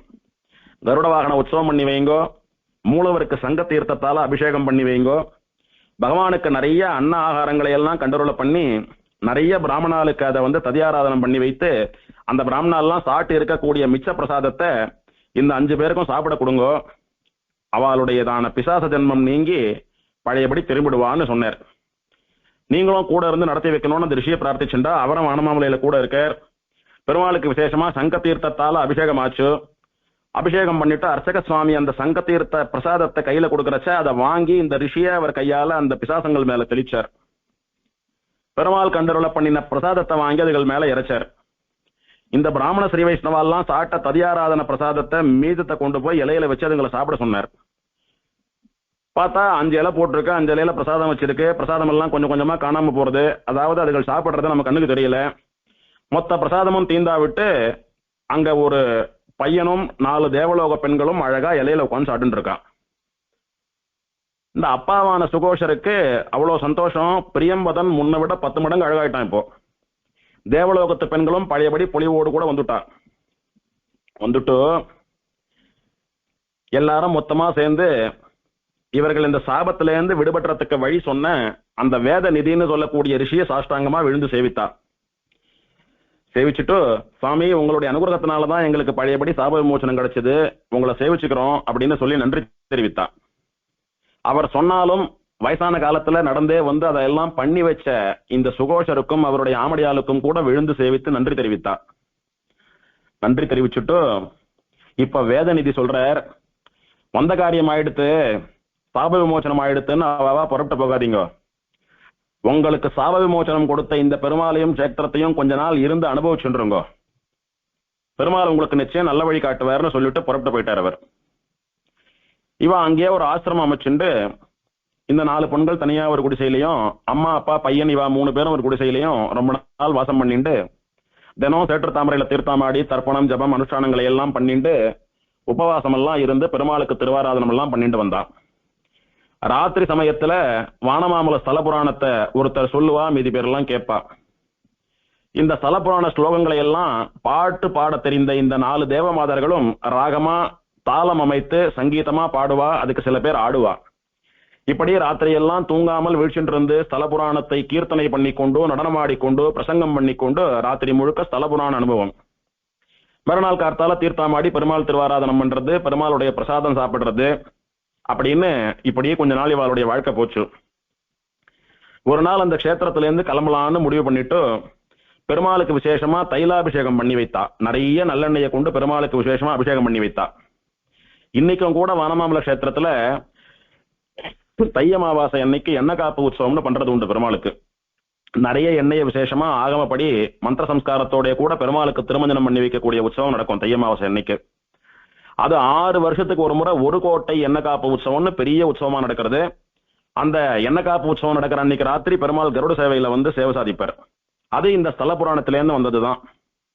பெருமாளுக்கு திருமஞ்சனம் பண்ணி வைக்கணும், கருட உற்சவம் பண்ணி வைக்கணும்னு ரிஷி சொன்னாரோ இல்லையோ, அந்த வழக்கத்தவா ஏற்படுத்தினா அதுல இருந்து பெருமாளுக்கு அந்த தை அமாவாசை அன்னைக்கு நடக்கக்கூடியதான தைல காப்பு உற்சவத்தன்னைக்கு கருட சேவை நிச்சயம் உண்டு. 6 வருஷத்துக்கு ஒரு முறை 1 கோட்டை எண்ணெய் காப்பு உற்சவம்னு ரொம்ப விசேஷமா நடக்கிறது அந்த உற்சவம் இன்னைக்கும்.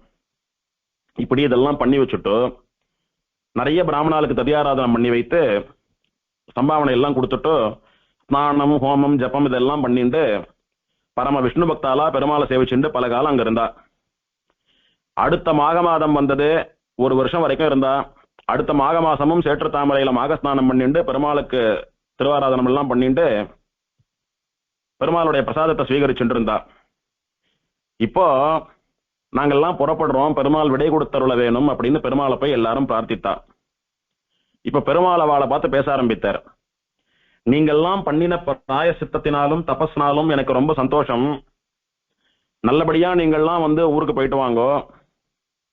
என்னுடைய அனுகிரகத்தினாலே, என்னுடைய தீர்த்தத்தினுடைய மகிமையினாலே, என்னுடைய க்ஷேத்திரத்தினுடைய மகிமையினாலே இவா 5 பேருக்கும் சாபம் நீங்கி பிசாச ஜன்மம் போய் பழையபடி இவா மாறுட்டா. ஆனால் என்னுடைய நியமனம் இது. ஹே சுகோஷனே, உன்னுடைய பிள்ளையான பிரியம்பதன் இந்த 4 தேவலோக மாதர்களையும் இங்கேயே இப்போதே திருமணம் செய்து கொள்ள வேண்டும். அவனுக்கு வைதிக முறையில நீ கல்யாணம் பண்ணி வை அப்படின்னு பெருமாளுடைய நியமனம். அவர் பரம வைதிகரான பிராமணரானபடினால அங்க இருக்கக்கூடிய ஸ்ரீ வைஷ்ணவ பிராமணர்களை எல்லாம் வாத்தியார்களா வச்சுண்டு முறைப்படி ஊரறிய பெருமாள் சன்னதியிலேயே அந்த 4 தேவலோக பெண்களுக்கும் தன்னுடைய பிள்ளையான பிரியம்பதனுக்கும் விசேஷமா கல்யாணம் பண்ணி வைத்தார். அங்க இருக்கக்கூடிய விஷ்ணு பக்தாலான பிராமணர்கள் எல்லாம், வேதாத்தியன பராலான பிராமணால் எல்லாம் இந்த தம்பதிகளை ஆசீர்வாதம் பண்ணி அவ மேல் மேலும் நன்னா வாழணும் பொழிகன்னு ஆசீர்வாதம் பண்ணினான். இப்படி கல்யாணம் பண்ணி ஊருக்கு அழிச்சுட்டு போனோம்னு அவர் நினைச்சார். கல்யாணம் ஆனா விட்டா அவளுடைய எண்ணம் மாறி போயிடுது. என்ன நினைச்சுட்டான்னா, எப்படியோ இருந்த நம்ம இப்படி மாத்தி பெருமாள் ரொம்ப ஆச்சரியமா நமக்கு இந்த க்ஷேத்திரத்துல இப்பேற்பட்ட ஒரு விவாகத்தை பண்ணி வைத்திருக்கிறார். நாம 4 பேரும் பலாத்காரமா இந்த பையனை அடையணும்னு நினைச்சோம். ஆனா தார்மீகமா தர்ம ரீதியில கல்யாணம் பண்ணும்படியாவே பெருமாள் அனுகிரகம் பண்ணியிருக்கார். அதனால இந்த பெருமாள் தான் நமக்கு குலதெய்வம், இங்கதான் நாம வாழணும், இவனுக்கு கைங்கரியம் பண்ணி தான் நம்முடைய ஜென்மா கழியணும் அப்படின்னு சொல்லி அவ என்ன பண்ணினா அங்கிருந்து ஆச்சாரிய புருஷாலிடத்துல பிரார்த்தித்து சமாசிரயணம் எல்லாம் பண்ணிண்டு ஸ்ரீ வைஷ்ணவ சின்னங்களான திருமண்காப்பு சங்கச்சக்கரங்களை எல்லாம் தரித்துக் கொண்டு பரம பாகவதோத்தமர்களா, தோதாத்ரிநாதனை தவிர வேறு தெய்வம் அறியாதவர்களா, எல்லா இல்லற போகங்களையும் அந்த பூமியிலேயே அனுபவித்துக் கொண்டு அந்த பகவானுடைய கைங்கரியத்தை எல்லாம் பண்ணி பிள்ளையெல்லாம் பெத்துன்ட்டு அந்த பசங்களை எல்லாம் வளர்த்து கரை சேர்த்துட்டு கடைசியா ஒரு மாக மாசத்திலே விசேஷமாக ஸ்நானம் பண்ணி பகவானுக்கு கைங்கரியம் பண்ணுவதற்கு நாங்க வைகுண்டத்துக்கு வரணும்னு பெருமாளிடத்துல பிரார்த்திச்சுண்டு சரணாகதி பண்ணி வைகுண்டமும் போய் சேர்ந்தா. இப்படி இந்த மாக மாசம்னு சொல்லக்கூடியதான மாசி மாசத்திலே ஆச்சரியமா இந்த சேற்று தாமரையில தீர்த்தாமாடி பெருமாளை சேவித்து இருக்கக்கூடிய விரதங்கள்லாம் சத்தியமாக பலன் தருகிறது. இந்த மாக மாசத்துல மாக ஸ்நானம் பண்ணி இத்தனை பேர் பலனடைஞ்சாலே இந்த சரித்திரத்தை படிப்பதும் கேட்பதும் நினைப்பதும் சொல்வதும் நம்முடைய பயத்தை, நோயை, கவலையெல்லாம் போக்கக்கூடிய அருமருந்தாக அமையும் அப்படின்னு பார்வதிக்கு ருத்ரன் சொல்லுகிறான். அப்பேற்பட்டதான இந்த சரித்திரத்தை சூத பௌராணிகர் சிஷ்யர்களான சௌனகாதி மகரிஷிகளுக்கு சொல்லி அனுகிரகம் பண்ணினார். இதோடு கூட பிரம்மாண்ட புராணத்திலே சொல்லப்பட்டதான 15வது அத்தியாயம் வானமாமல கஷேத்திர மகாத்மியம் முடிந்தது.